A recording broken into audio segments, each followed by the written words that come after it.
Selfishness, says that wise and happy and altogether radiant person, Gloria Green, comes from lack of vitality. Most people haven't enough capital stock of vigor to live on comfortably, so you can't expect them to loan or give away any in the form of thoughtfulness for anyone else.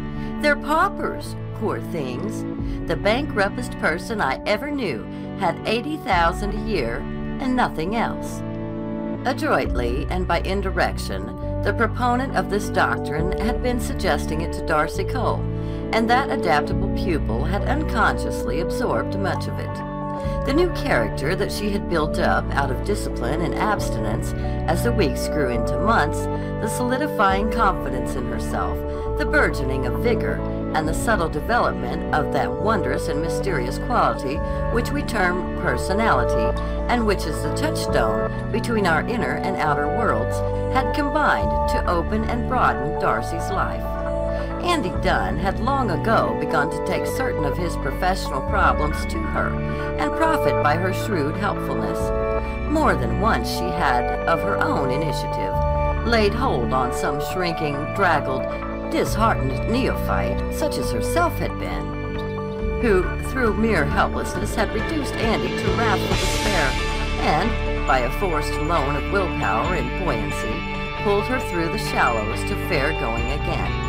On one occasion, she had gone to police court with Andy on behalf of a girl who was going wrong, the sister of one Gilly, a promising young pugilist under Andy's guidance, where she had so impressed the magistrate that, seeing her with Andy, whom he knew, he asked if she was a trainer, and hinted that he would be glad of her help on some of the borderline cases which reach our lower courts in a status of suspended balance, and are either hauled back to safety or plunged into the chasm of the underworld, according as they are handled with or without tact and sympathy.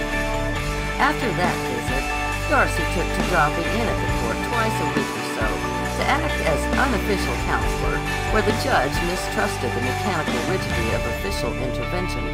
It gave her a fresh zest in life to find herself of some practical use to others.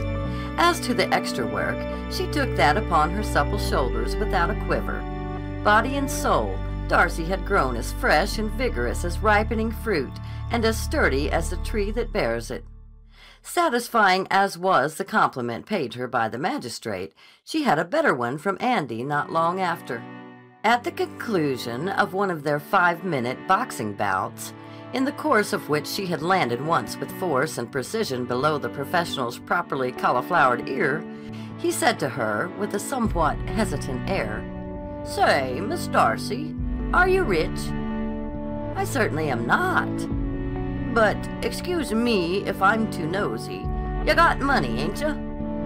"Only what I earn." "Earn? D'ya work?" "Of course. I'm the original honest working girl you read about, Andy." "Pretty good job?" "Fairly." "Ya wouldn't want to quit it, I guess," surmised the trainer. "For what?" asked the wondering Darcy. "You'll see," explained Andy, nonchalantly juggling a medicine ball the while. "Since the tight skirt come in, I'm getting a lot of ladies to train down to their skirts, more'n I can really handle right. Now, I kinda thought if you'd come in as assistant, well, ya can name your own terms, Miss Darcy." The girl looked at him with bright and affectionate eyes. "Andy, you're a dear. That's the nicest thing that ever happened to me." "It ain't a proposition I'd make to everybody, I can tell you," averred the professional. "In fact, I don't know as there's anyone else I'd make it to but you, except Miss Green," he added loyally. "I'm awfully sorry, Andy, but I couldn't very well drop my other work." "No," sighed Andy. "Well, I suppose not. Well," he added, palliating with a blow to his coat, "y'all be getting married one of these days, and then it'd be all off anyhow." "Married?" laughed his pupil. "Who'd marry a plain little stick like me in a city full of pretty girls?" "Go on," retorted the other. Regarding her candid face, he perceived that this was no bluff. "Go on," he got a mirror in the house?" "Oh, that's just because you like me, Andy," she returned. Nevertheless, she thrilled to the rough compliment. How come Lee, with his artistic sense, and now this expert of flesh and blood, was her dream really coming true already? That very afternoon, it was shattered. The Fifth Avenue bus went sliding, slewing, and curving along the wet pavement. Within sat a moist and bedraggled but cheerful Darcy, returning from a highly encouraging consultation with Mr. B. Regal and the head of his color room, called in to meet the firm's most promising contributor of designs. Another advance in her rates had been foreshadowed, so what did Darcy care? Though forgotten umbrella and overshoes had exposed her to a violent shower, now clearing. Her Central Park jaunts had hardened her to a point where she disregarded weather with contemptuous indifference.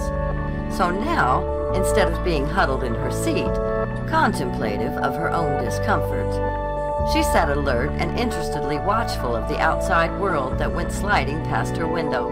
At the corner of 15th Street, the bus skidded to a stop at the signal of a frail, poorly dressed young woman who staggered out from the curb, lugging a large suitcase in both hands.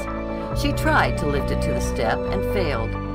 Now, it was nobody's business how the chance fare got on the bus, or, indeed, whether she got on at all, or was left standing on the asphalt, except the conductor's, and he was busy upstairs.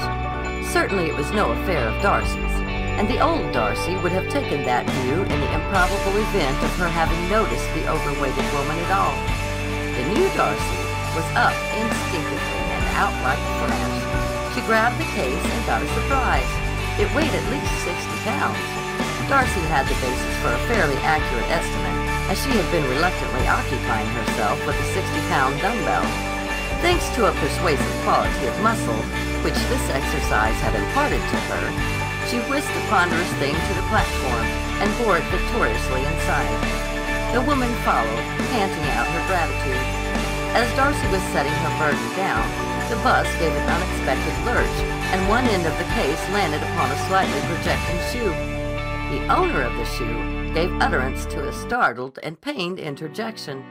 "Oh, I'm so sorry," apologized Darcy, shifting the offending bag. The injured one turned upon her a smile as unruffled and good-humored as if his main enjoyment in life was having heavy things dropped on his feet. But there was no recognition in the smile nor in the brief glance which accompanied it. Yet the smiler was Mr. Jacob Remsen. "Entirely my fault," said he. "Teach me to keep my feet out of the aisle." Darcy murmured something muffled and incoherent. "Let me stow that for you," offered Remsen, and, finding a spot for it beneath the steps, deposited it there, bowed in response to the thanks of the two women, and resumed his seat. The newcomer slipped in beside Darcy. "You work, don't you?" asked she, timidly. "Yes.